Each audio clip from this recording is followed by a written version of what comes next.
Hello and welcome back to Brick Fortress, where today we'll be taking a look at the LEGO Star Wars set 75300, the Imperial TIE Fighter. We'll start by checking out the box, which has some pretty neat box art on the front, showing the TIE Fighter flying through some explosions in space, and showing off some of the play features on the back of the box, including some flip-fire missiles and cockpit accessibility. It also has some images on the side of the box, which I always love to see. This set comes with 3 minifigures, which for a $30 set is on par, but the selection leaves a little to be desired. But we'll get back to that later. Let's get into the build. The set comes with 3 bags, 1 instruction manual, and surprisingly no stickers. The top hatch and windshield pieces are printed pieces, but those are unfortunately the only detailed pieces in the set. I will say after finishing the build, it would have been nice to see some controls or details on the inside of the cockpit, even if it meant including a sticker sheet. Aside from that, the building process was fun, but not anything to write home about. The first bag is used to build the cockpit, but with as small as the cockpit was, it seemed like it didn't take that long to build. Then, right afterwards, the wings of the TIE Fighter are identical, so it can start to feel a little repetitive towards the end of the build. That's not to diss the designers of the set, that's just the way the cookie crumbles. Anyhow, with the set built, let's move on to the minifigures. We're going to start off by taking a look at the TIE Fighter pilot, and while it's not a bad minifigure, it's definitely rough around the edges. The torso and leg printing looks fine, but the helmet is just so strange.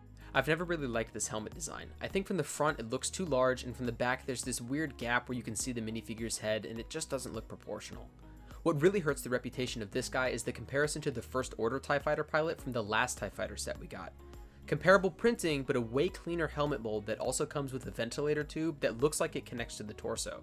The addition of that tube is just so cool, it reminds me of real life fighter pilots. It's just a bummer that it's so cool that it kinda puts the minifigure in this set to shame. Moving on to the second minifigure in the set, we have a Stormtrooper, and unfortunately this one impresses me even less than the pilot. We have of course the standard leg and torso printing, but the ugliest, least accurate Stormtrooper helmet I've ever seen.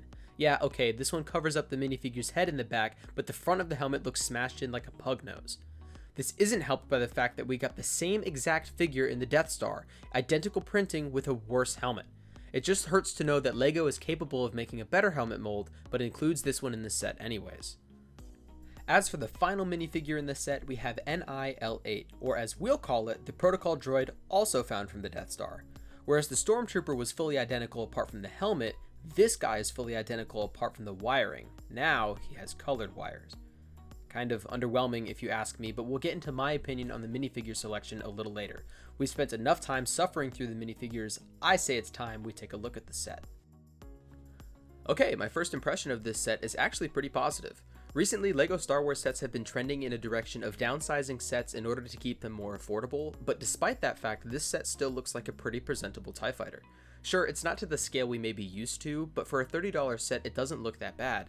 The cockpit is shaped nicely around the windshield piece, and the wings are proportional to the rest of the build, so what more can you ask for? Both the windshield and roof pieces are hinged, which makes it a little easier to get the pilot in and out of the seat. Sometimes LEGO vehicles can have really narrow cockpits like in the Speed Champion sets, and it can be kind of difficult to get the minifigures in and out, but this design makes it really easy. You do trade accessibility for detail though. The interior of the ship looks kind of bland from any angle you look at it. I know I said earlier that I liked that there were no stickers in this set, but a few may have paid off here just to spice up the interior. But even without a control panel, the pilot can still manage to fire the flick-fire missiles. But that's pretty much the only other play feature included in this set. The wings do pop off pretty easily, which personally I found to be pretty cool, because I remember from the original trilogy every once in a while the wings would tear off the ships, sending the cockpits hurtling off into space. So whether it's intended or not, I'm gonna count it as a play feature.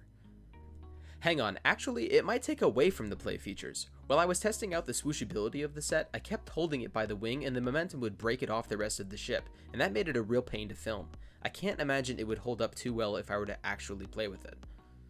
And with that, it pretty much brings us to the end of the review. There's not much to say, and what I do have to say isn't overwhelmingly positive. I have put together a rating system though that I'd like to try out, so we're going to try putting this set through the ringer. We're going to be judging our sets based off of 10 categories broken up into 2 sections. The first is going to be based off the play features of the set. Basically, this is just how much fun you have building and playing with the set, and the second section is a little more mature and a more practical view of the set that an adult collector might look at. We'll call this the display category. Let's start off with the play category first, looking at the swooshability of the set. Obviously, it broke apart in my hand several times, and holding it by the cockpit isn't terribly comfortable, so it's getting a 5 out of 10. Next, the minifigure selection, which in my opinion was god-awful and poorly executed, earning the set a 2 out of 10. The building process was short and kind of dull, so I'm giving it a 3 out of 10, and the scale of the set is obviously downsized from previous TIE fighters, so on the whole unimpressive, and it gets a 4 out of 10. The durability of the ship is again unimpressive considering it fell apart while I was playing with it, so it gets a 4 out of 10. Moving on to the display categories, the price of this set is actually really good. It's a solid set for $30, so I'll give it a 7 out of 10. The box art was also solid with lots of detail and side printing, which I always like, so I'll give it another 7 out of 10. The aesthetics of this set are nothing to brag about, but it still checks the boxes, and TIE fighters aren't overly detailed in the first place, so we'll give it a 6 out of 10. As far as accuracy goes, I don't think they really missed the mark here apart from the controls in the cockpit. That knocks it down a bit to a 7 out of 10. Finally, there were little to no interesting building techniques used in building this set, so it's going to get a 2 out of 10. This brings the total scores to 47 out of 100. At first, I thought this might be a little harsh, so I went ahead and gave a rating to the Batmobile set I previously reviewed on the channel, and it actually reflected my opinions on the sets pretty well. If you're interested in seeing that review, check out the link in the description. It's one of my favorite LEGO sets of all time.